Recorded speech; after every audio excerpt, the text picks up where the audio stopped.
우리의 삶은 이 땅에서만 우리의 삶이 있는 것이 아니고 우리가 영원히 들어가 살아야 할 천국의 삶이 우리를 기다리고 있습니다.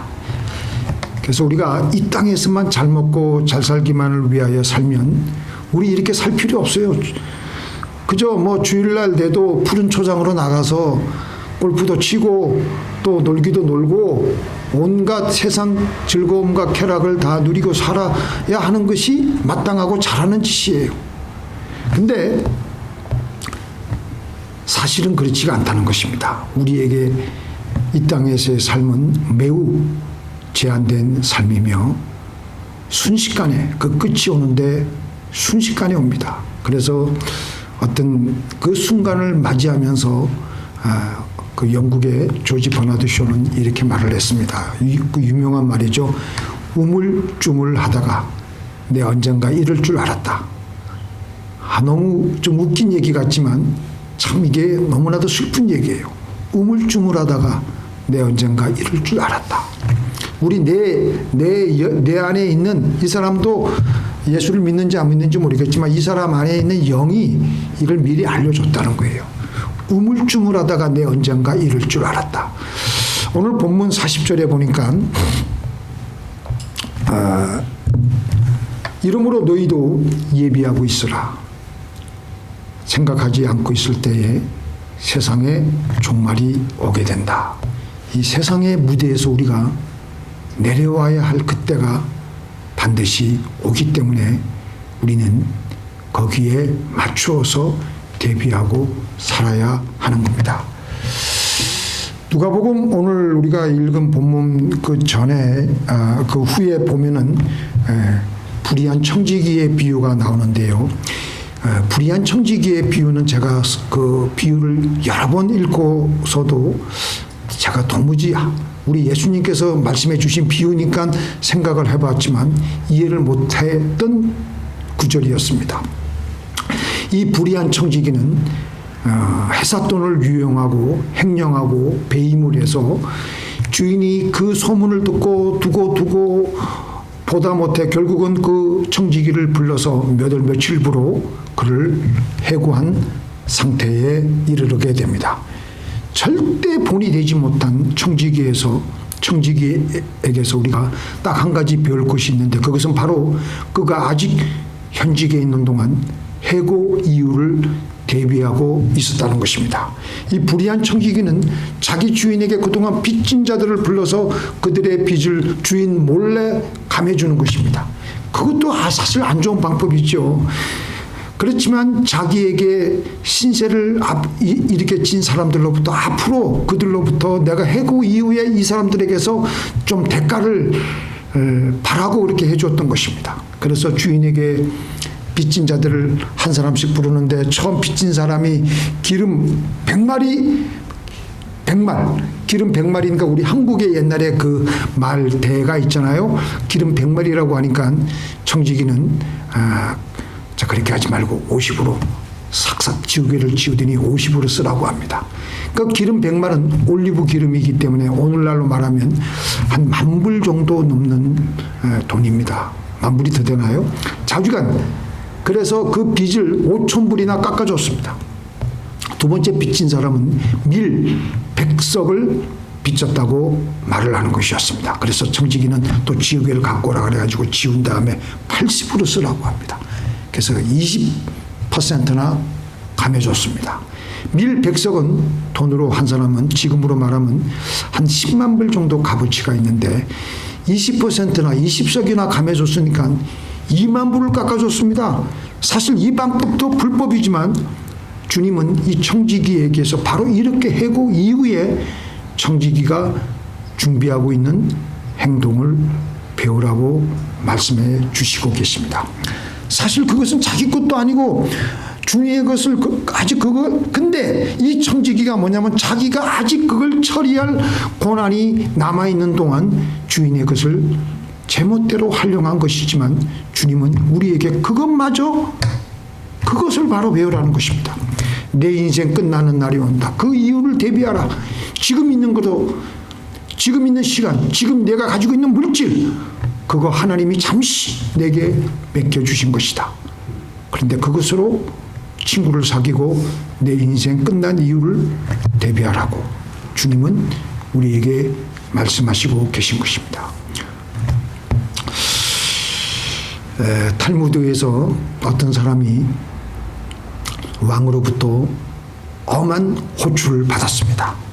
왕이 아주 엄하게 자기를 호출했기 때문에, 불렀기 때문에 마음이 불안해가지고 도무지 견딜 수가 없어서 자기가 그동안 사귄 친구들에게 같이 동행해 줄 것을 요청했습니다. 좀 요구했어요. 첫 번째 친구는 그렇게 요구하니까 대번에 이 첫 번째 친구는 이 사람이 얼마나 소중하게 생각해왔던 친구인데 그 막상 같이 가자고 하니까 이런 지하에 당장 거절하고 그 자리를 떠나는 거예요.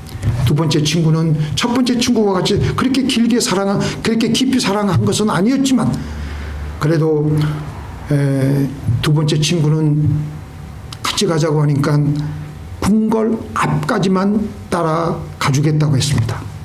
마지막으로 세 번째 친구는 별로 소중하게 여기지 않았던 친구인데 정작 이 친구는 동행해달라고 하니까 왕의 앞자리까지도 가서 자기가 변호해 주겠다고 그렇게 말을 하는 것이었습니다.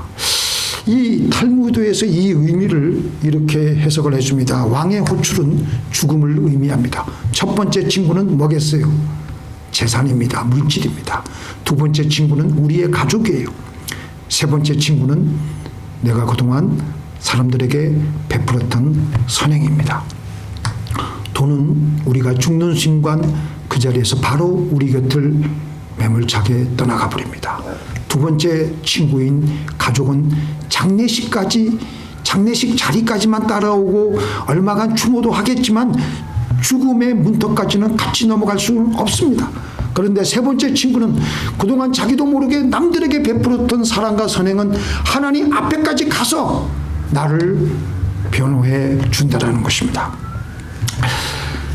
이렇게 청지기가 가져야 할 태도 두 번째는요, 지금 나에게 있는 것들, 그것은 잠시 주님께서 나에게 맡겨주신 것이라고 의식함으로 우리의 삶이 아주 홀가분하게 이곳에서 우리는 천국을 누리며 편안하게 사는 것입니다. 세례 요한은 예수님께서 사역을 하시기 전까지 요단 강가에서 세례를 베풀며 회개하라, 천국이 가까웠느니라. 사람들이 얼마나 그를 따르고 그 어두운 시대에 예루살렘에 새로운 지도자가 왔다고 하면서 사람들이 엄청나게 몰려들었습니다. 그런데 바로 그때에 30년간 목수일만 하다가 이제 막 사역을 시작한 예수님이 등장하기 시작했습니다. 한두 달이 흘러감에 따라 점점점 더 사람들은 세례 요한에게서부터 벗어나서 예수님께로 막 몰리는 거예요. 그걸 보고 세례 요한의 제자들이 실망을 해가지고 자기 스승인 세례 요한에게, 아니 우리에게 오던 사람들이 다 절로 몰리고 있습니다. 이거 어떻게 하면 좋겠습니까? 바로 그때 세례 요한은 뭐라 그랬습니까? 기뻐하며 그는 흥하여야 되겠고 나는 쇠하여야 하리라. 자기에게 몰려든 사람은 내 것이 아니라는 겁니다. 하나님이 잠시 나에게 맡긴 사람이기에 그는 오히려 홀가분하게 마음을 비울 수가 있었고 기뻐할 수가 있었던 것입니다. 반면에 이스라엘의 초대 왕이었던 사울 왕은 자기보다 어린 다윗이 전쟁에 갔다 오자마자 사람들에게 칭송을 받는데 이 여자들이 그 생각 없이 얘기를 하는데 노래를 부르는데 다윗이 사울이 죽인 자는 천천히요 다윗이 죽인 자는 만만이라고 이렇게 막 하니까 사울의 마음에 갑자기 불안한 마음이 들고 시기심이 들고 그때부터 이 다윗을 죽이려고 드는 거예요. 훨씬 인간적인 조건으로 보면은 다윗보다 다 모든 것이 앞서 있는데 키도 크고 지금 자기는 왕의 자리에 있지 않습니까? 더군다나 다윗은 누구입니까? 자기의 사위예요. 그런데도 그 다윗을 죽이려고 맹렬히 다윗을 뒤쫓으면서 포악스럽게 행동을 하고 어리석은 짓을 하는 것입니다. 다윗을 죽여야지만 내가 이 왕위를 계속 가질 수가 있는데 이렇게 생각을 하고 자기 사위인 다윗을 죽이려고 인생을 소진한 사람이 바로 사울 왕이었습니다. 왜 그렇게 이상하게 행동하며 살아가느냐? 자기에게 지금 가지고 있는 권력, 자기에게 지금 주어진 그 수많은 물질, 내 것이라고 생각하니까 빼앗길까 봐 늘 불안하고 초조하고, 그래서 시기하고 질투하고, 비록 사위일지라도 그를 죽이려고 그렇게 이상한 사람이 되어버린 겁니다. 신실한 청지기는 지금 내가 가지고 있는 물질은 내 것이 아니다. 하나님의 것이다. 하나님이 잠시 나에게 맡기신 것이다. 그렇기 때문에 물질이 있으나 없으나, 그렇기 때문에 권력의 최정상의 정점의 자리에 있으나 없으나 그렇게 스트레스를 받지 않는 거예요. 욥이 그래서 하루아침에 자기가 가지고 있던 재산, 물질, 가족 다 날아갔을 때 정말 죽고 싶고 억울해서 개성을 지르고 싶을 때에, 아하, 이것은 내 거 아니지, 하나님의 것이지. 그렇게 생각을 하니까 주신 자도 여호와시요 취하신 자도 여호와시니 주 여호와의 이름을 찬송할지니라. 내 것이 아니니까 하나님께 찬송드리고 감사를 드리며 후를 털어버리며 스트레스 없이 편안하게 행복하게 살아가는 겁니다. 그래서 자기에게 있는 것을 자기의 것이 아니라는 것을 의식하는 것이 청지기의 가장 중요한 덕목입니다. 이 지혜 있고 진실한 청지기는 하나님의 종들에게, 자기 밑에 있는 종들에게 때를 따라 양식을 나누어 줍니다. 이 청지기 사상의 핵심은 내가 주인이 아니라는 겁니다. 내가 내 돈을 내 것이라고 생각하지 않고 하나님의 것이라고 생각하므로 나는 단지 그 돈을 맡아 관리하고 집행하는 청지기라는 것입니다. 하나님이 내게 주신 모든 은사, 탤런트, 지혜, 그 모든 것들이 다 내 것이 아니라 하나님의 것이고 하나님을 위하여 내가 집행할 뿐이라는 것입니다.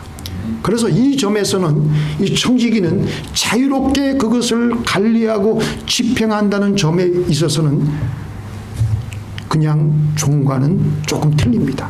청지기는 자기 소신껏 경영할 수가 있고요, 사용도 할 수 있고요, 판단도 할 수 있는 자기 것은 아니에요.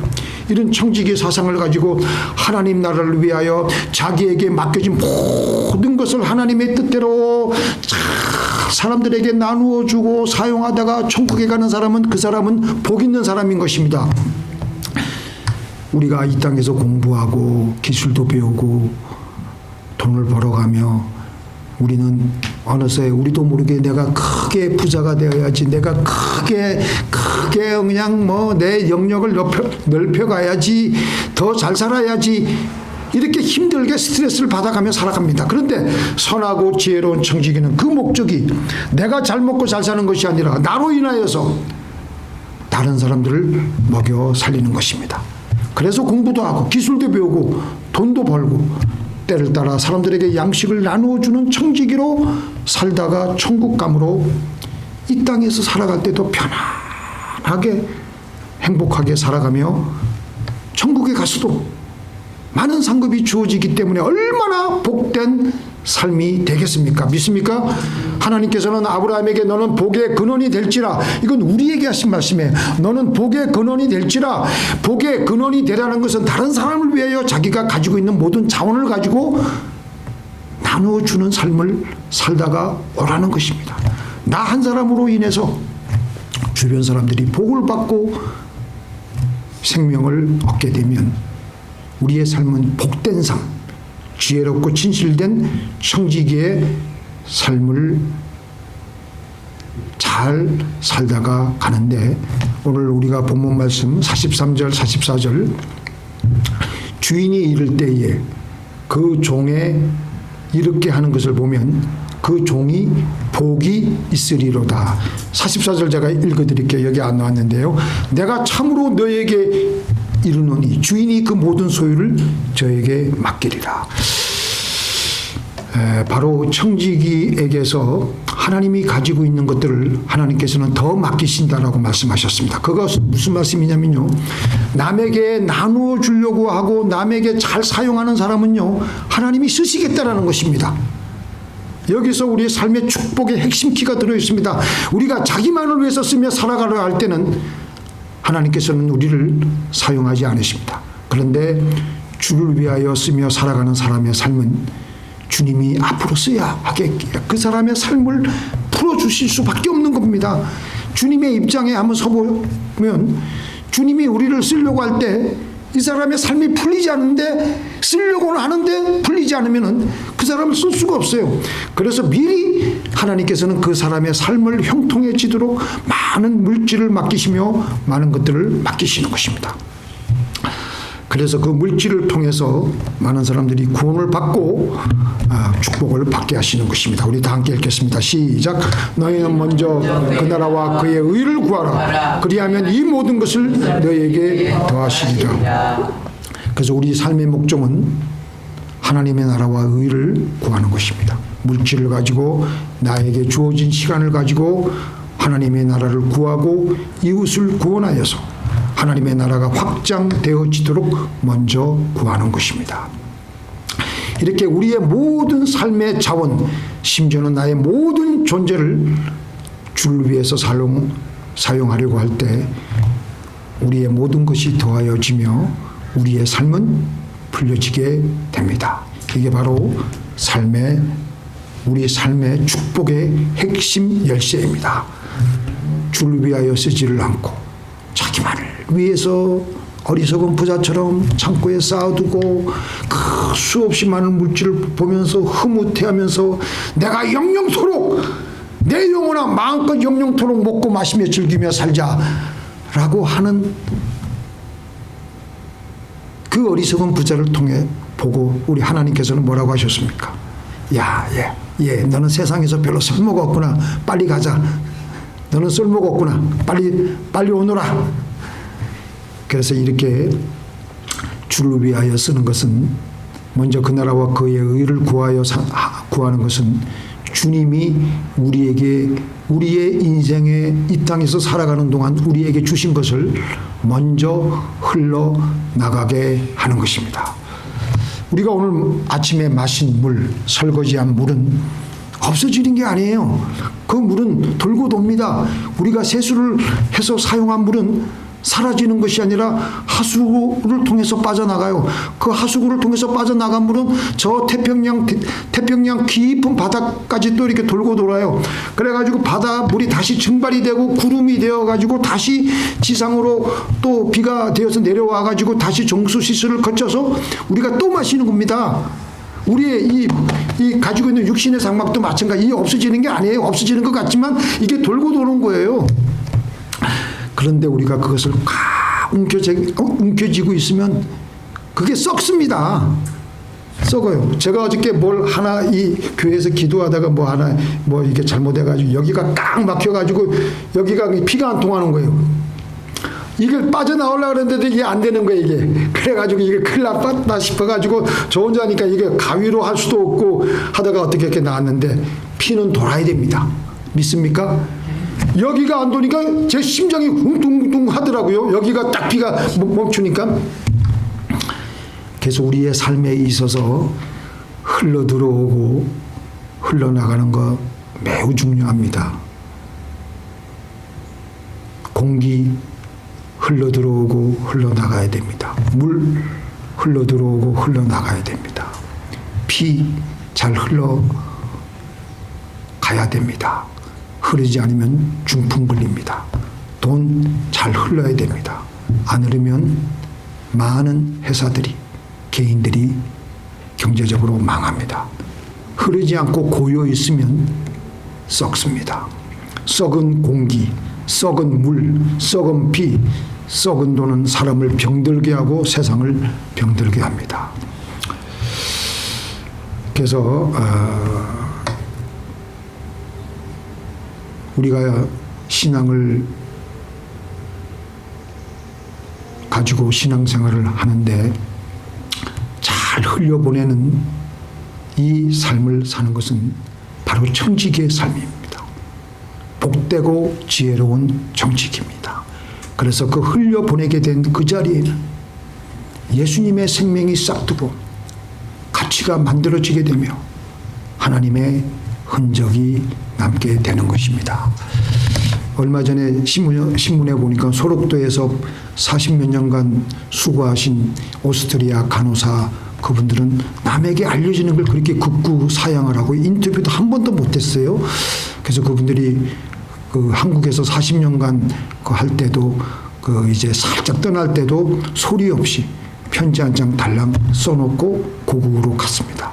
그리고 고국 요양원에 계시다가 이제 그 가톨릭 말로 선종을 했다고 그랬는데 그분들이 평생 예수님의 생명을 그렇게 흘려보낸 그 소록도에는 그분들이 남기신 하나님의 예수님의 생명이 지금도 싹두고 꿈틀꿈틀 되고 하나님의 흔적이 남아있는 것입니다. 사무엘 1장에 보면은 한나가 자식이 없어가지고 하나님께 통곡하고 흐느끼며 성전에서 간절히 기도했습니다.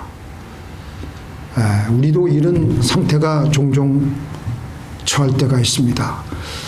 뭐 때문에 그렇게 됐는지 모르겠지만 한나의 삶이 흐르지 않고 막혀있는 최해에 있는 그런 상태가 되어버렸습니다. 한나의 삶이 지금 오도 가도 못하게 답답하게 정체되어 있었습니다. 그 상태에서 라이벌인 분인나가 한나를 격동시켰다고 했습니다. 성경에 보니까. 격동시키면요, 사람이 아무리 그 성인군자라도요, 그 참아낼 사람 별로 없습니다. 다 그냥 서로 치고받고 싸우고, 여자분들은 뭐 머리끄댕이를 잡든지 무슨 수가 났겠죠. 그 분인나는 계속 아기가 아이들이 나오고 생산되고 그러니까 약 올리기가 얼마나 좋아요. 그러니까 분인나가 한나에게 이렇게 약을 올리니까 도무지 견딜 수가 없고 분하고 억울하고 도무지 길이 안 보이는 겁니다. 그때 한나가 하나님 앞에 나와가지고 너무 억울하고 슬프고 괴로워서 하나님 앞에 기도하는 거예요. 하나님, 자식을 주시옵소서. 자식을 주시옵소서. 긴 세월 그렇게 성전에만 오면은 그 절기 때만 오면은 엘가나와 분인나와 한나와 그 엘가나의 온 식솔들이 성전에 와가지고 이제 절기에 그 제사를 지내고 할 때 한나는 그 시간을 놓치지 않고 하나님 앞에 나와서 통곡하며 울며 부르짖고 기도하는데 하나님, 그런데 그 응답받는 그 계기가 생기는데요. 한나가 언제부터 그 응답받는 기도가 숨통이 트이기 시작했냐면, 하나님, 이 자식을 주시면 하나님께 드리겠습니다. 드리겠다는 기도를 하면서부터 한나의 기도가 응답받기 시작하는 겁니다. 자, 한번 읽어보겠습니다. 시작. 소원하여 가로되 만군의 여호와여, 만일 주의 여종의 고통을 돌아보시고 나를 생각하시고 주의 여종을 잊지 아니하사 아들을 주시면 내가 그의 평생에 그를 여호와께 드리고 삭도를 그 머리에 대지 않겠나이다.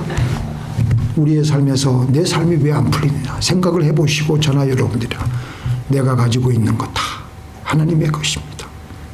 내 존재도 하나님의 것입니다. 내 이 모든 것을 하나님을 위해 쓰겠습니다. 기도만 할 것이 아니라 하나님께 소원 기도하고 행동으로 옮기면 선한 청지기 같이 주를 위해서 쓰든지 쓰겠다고 작정을 하면 하나님의 역사가 일어납니다. 하나님께서 응답을 주시며 기적을 일어나게 해주십니다. 그래서 사무엘을 정말 낳습니다.